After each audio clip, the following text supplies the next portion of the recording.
வணக்கம் பவ்யா. திருச்சி கிழக்கு தொகுதி மக்களுக்கு நன்றி தெரிவிப்பதற்காக தமிழக முதலமைச்சர் ஜோசப் விஜய் இன்று திருச்சி வருகிறார். திருச்சி ஜோசப் கல்லூரி மைதானத்தில் பிரம்மாண்டமான நன்றி தெரிவிப்பு கூட்டம் நடைபெற உள்ளது. அதாவது நடந்து முடிந்த சட்டப்பேரவை தேர்தலில் சென்னை பெரம்பூர் கிழக்கு மற்றும் திருச்சி கிழக்கு ஆகிய இரண்டு தொகுதிகளில் போட்டியிட்டு தமிழக வெற்றி கழக தலைவர் ஜோசப் விஜய் பெரும் வெற்றி பெற்றார். இதனைத் தொடர்ந்து அவர் தமிழக முதலமைச்சராக பதவியேற்றதை அடுத்து தனது திருச்சி கிழக்கு தொகுதி எம்எல்ஏ பதவியை ராஜினாமா செய்தார். இந்த நிலையில் தனக்கு வாக்களித்து வெற்றி பெற செய்த திருச்சி கிழக்கு தொகுதி மக்களுக்கு நேரில் நன்றி தெரிவிப்பதற்காக தமிழக முதல்வர் ஜோசப் விஜய் இன்று மாலை 4 மணிக்கு சென்னையிலிருந்து தனி விமானம் மூலம் திருச்சி வருகிறார். அவருக்கு தமிழக வெற்றிகள அமைச்சர்கள், கட்சி நிர்வாகிகள் மற்றும் தொண்டர்கள் சார்பில் விமான நிலையத்தில் சிறப்பான வரவேற்பு அளிக்கப்பட உள்ளது. விமான நிலையத்திலிருந்து புறப்படும் முதல்வர் ஜோசப் விஜய் டிவிஎஸ் டோல்கேட், பால்பண்ணை, சஞ்சீவ் நகர் வழியாக தனது பிரத்யேக வாகனத்தில் பொதுமக்கள் மத்தியில் நன்றி தெரிவித்தபடி செல்கிறார். முதல்வர் செல்லும் வழியெங்கும் பொதுமக்கள் அவரை பார்ப்பதற்கு வசதியாக சாலைகளின் இருபுறமும் இரும்பு தடுப்புகளை காவல்துறையினர் அமைத்துள்ளனர்.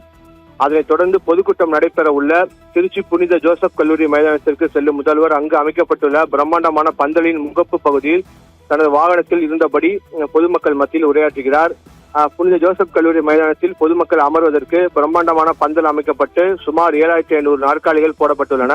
இந்த கூட்டத்தில் பங்கேற்கும் பொதுமக்களுக்கு தேவையான குடிநீர், மருத்துவ உதவி உள்ளிட்ட அனைத்து அடிப்படை வசதிகளும் தயார் நிலையில் வைக்கப்பட்டுள்ளன.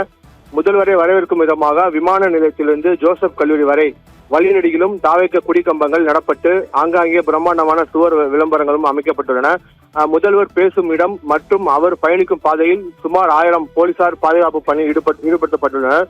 காவல்துறையின் வழிகாட்டுதல்படி, அதாவது QR குறியீட்டுடன் கூறிய நுழைவுச்சீட்டு பெற்ற 5000 பேருக்கு மட்டுமே மைதானத்தில் அனுமதி வழங்கப்படுகிறது. பாதுகாப்பு காரணமாக கர்ப்பிணி பெண்கள், சிறுவர்கள், சிறுமிகள், பள்ளி மாணவர்கள், மூத்த குடிமக்கள், மாற்றுத்திறனாளிகள் மற்றும் உடல்நலம் குன்றியவர்களுக்கு இந்த நிகழ்வில் பங்கேற்க அனுமதி இல்லை. மேலும் மாநகர் பகுதியில் ட்ரோன்கள் மற்றும் ஆளில்லா விமானங்கள் பறக்க முற்றிலுமாக தடை செய்யப்பட்டுள்ளது. முதல்வர் வருகையொட்டி திருச்சி மாநகர் பகுதியில் தற்காலிகமாக போக்குவரத்து மாற்றங்கள் செய்யப்பட்டுள்ளன.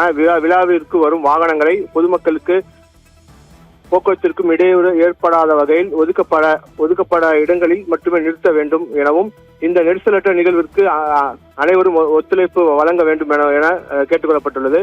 அதாவது திருச்சி மாநகர் பகுதியில் போக்குவரத்து மாற்றம் செய்யப்பட்டுள்ளது. தமிழக முதல்வர் ஜோசப் வருகையொட்டி திருச்சி மாநகரில் போக்குவரத்து மாற்றம் காலை 10 மணி முதல் செய்யப்பட்டுள்ளது. அதாவது சத்திரம் பேருந்து நிலையத்திற்கு பேருந்துகள் செல்ல அனுமதி இல்லை என அறிவிக்கப்பட்டுள்ளது. மேலும் திருச்சி தேசிய நெடுஞ்சாலையில் கனரக வாகனங்கள் மாற்று பாதையில் செல்ல வேண்டும் என அறிவுரை வழங்கப்பட்டுள்ளது. ஓவியா, தங்களுடைய விரிவான தகவல்களுக்கு நன்றி அப்துல் கரீம். முதலமைச்சர் ஜோசப் விஜய் வருகையை முன்னிட்டு திருச்சி மாநகரில் போக்குவரத்து மாற்றம் செய்யப்பட்டிருக்கிறது. இது குறித்த கூடுதல் விவரங்களை எமது செய்தியாளர் அப்துல் கரீம் வழங்கிட கேட்டோம்.